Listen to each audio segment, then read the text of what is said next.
আসসালামু আলাইকুম বন্ধুরা, আশা করি তোমরা সবাই ভালো আছো। তোমাদের কিন্তু সবচেয়ে বড় একটা সমস্যা আমি এতদিন যা খেয়াল করলাম যে তোমরা কিন্তু এই পাংচুয়েশনে এসে কিন্তু তোমাদের সমস্যাটা দেখা যায় যে তোমরা প্রপারলি কি করতে পারো না, আনসার করতে পারো না। এর মূল কারণটাই হচ্ছিল পাংচুয়েশন যে কয়েকটা মার্ক রয়েছে এগুলো সম্পর্কে তোমাদের ভালো ধারণা নেই। তো আজকের এই ভিডিওটিতে আমি তোমাদেরকে শেখাবো যে কিভাবে পাংচুয়েশন মার্ক থেকে পাসে পাস তুমি পেতে পারো, সেই বিষয়টাই আলোচনা করব আজকের ভিডিওটিতে। তাই তোমরা কি করবে, খুব ভালো করে মনোযোগ সহকারে আজকের ভিডিওটা দেখো, তাহলে তোমরা খুব সহজেই পাংচুয়েশন থেকে তোমাদের যে পুরো মার্কটা সেটা তোমরা তুলতে পারবে। দেখো, এর আগে কিন্তু আমরা কয়েকটা ভিডিও অলরেডি এই বিষয়ের উপর আমরা মেক করেছি, সেগুলো তোমরা হয়তোবা দেখেছো। আর যদি তোমরা যদি না দেখে থাকো তাহলে অবশ্যই তোমরা কি করবে, এই চ্যানেলের প্লেলিস্টে যাবে, গেলে দেখবে যে পেজ টু পেজ কি করা আছে, ভিডিও আপলোড করা আছে, সেই ভিডিওগুলো তোমরা দেখে আসলে তাহলে আজকের ভিডিওটা খুব সুন্দরভাবে বুঝতে পারবে। দেখো, আজকে আমরা যেটা আলোচনা করব হলো পাংচুয়েশন মার্কের হলো তোমার এই যে এক্সক্লেমেটরি মার্ক। ওকে, এক্সক্লেমেটরি মার্কটা কিভাবে ফাংশন করে এবং কিভাবে বসাতে হয় সেটাই আমরা আলোচনা করব আজকের এই ভিডিওটিতে। দেখো, এই যে এক্সক্লেমেটরি মার্কটা এটাকে আমরা এভাবেও বলতে পারি, কি বিস্ময় সূচক চিহ্ন আমরা বলতে পারি, রাইট? আর বিস্ময় সূচক চিহ্নটা কখন ব্যবহার করা হয়? যখন বক্তা যখন কোনো এক্সপ্রেশন দেয় বা শব্দটাকে এই স্ট্রেস দেয়, তখন কিন্তু আমরা এটাকে কি করতে পারি, ব্যবহার করতে পারি। আর সেন্টেন্সের গুরুত্ব বোঝানোর জন্য বা অ্যাডিশনাল গুরুত্ব বোঝানোর জন্য কিন্তু আমরা এটা ব্যবহার করে থাকি। দেখো কিভাবে, দেখো সেটা, only use this when you comment or speaking কি forcefully, as in the case of the question mark. Do not flow this with a period and do not combine it with other punctuation mark. তারপর বলছে only one exclamation mark is enough. Two or three exclamation mark in a row is completely unnecessary. For example, দেখো ওরা একটা example দিয়েছে, সেটা একটু দেখো। This is completely unbelievable, এই যে দিস ইজ কমপ্লিটলি আনবিলিভেবল, এখানে দেখো এই যে এক্সক্লেমেটরি মার্কটা ওরা ব্যবহার করেছে। তারপর দেখো he dribbles six player and scores a goal at direct shoot. Oh, what a goal, কি সুন্দর একটি গোল। দেখো, মানুষ যেখানে এক্সপ্রেশন দেয় অর্থাৎ দুঃখ, আনন্দ, যখন মানুষ কোনো দুঃখ, আনন্দ বা বিস্ময় বা বেদনা প্রকাশ করে, তখন কিন্তু এই এক্সক্লেমেটরি মার্কটা ব্যবহার করতে হয়, রাইট? আশা করি তোমরা বিষয়টা বুঝতে পেরেছো, এক্সাম্পলের মাধ্যমে বুঝতে পেরেছো। এবং এই যে আমরা যখন বলি hurray we have won the match, এ ধরনের বাক্যে কিন্তু আমরা কি করি, এক্সক্লেমেটরি মার্ক ব্যবহার করে থাকি।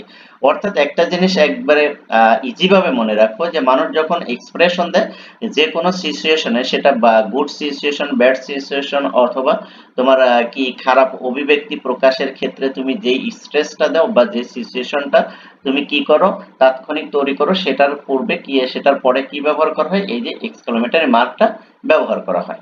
তারপর দেখো কোটে মার্ক, দেখো কোটেশন মার্ক যেটাকে বলে আর কি, quotation mark are use to quote another কি পারসন ওয়ার্ড এক্স্যাক্টলি, তারপরে whether they be spoken or written. For example, দেখো অ্যালেন বলছে what did John exactly say to you, কি মিমো।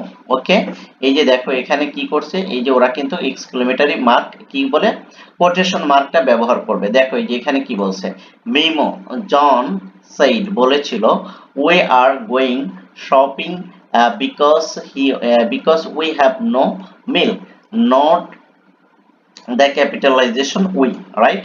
দেখো এটা যদি তোমাকে স্পষ্ট ভাষায় যদি বলি, তাহলে অর্থাৎ বক্তার কথা যদি কোনো আর্টিকেল যদি তুমি কি করতে চাও, ব্যবহার করো, তখন কি করে বক্তার কথাকে হুবহু বোঝানোর জন্য এই যেই কোটেশন মার্কটা ব্যবহার করা হয়, রাইট?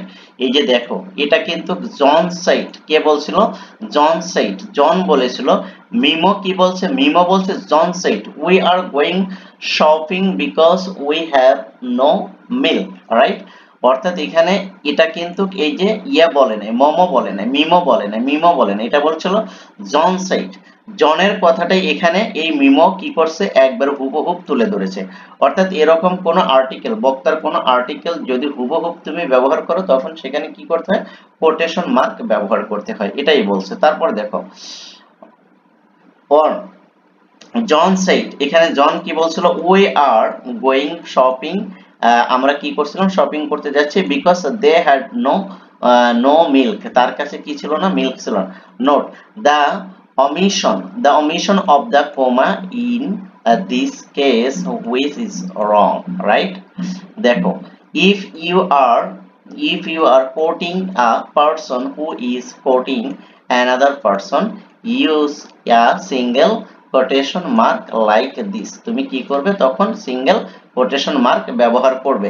যেমন কি বলছে যে কোটেশন অর্থাৎ person who is quotation to another person, একজন ব্যক্তি যদি আরেকজন ব্যক্তির কোনো কথা যদি কি করে হুবহুব যদি বলে তাহলে সেখানে কোটেশন মার্কটা ব্যবহার করতে হয়, যেটা আমি তোমাদেরকে আগেই বলেছিলাম। তারপর দেখো my teacher referred to APJ Abul Kalam who said, বলেছিল I am not a কি handsome guy, I am not a handsome guy but I can give my hand to someone who needs help.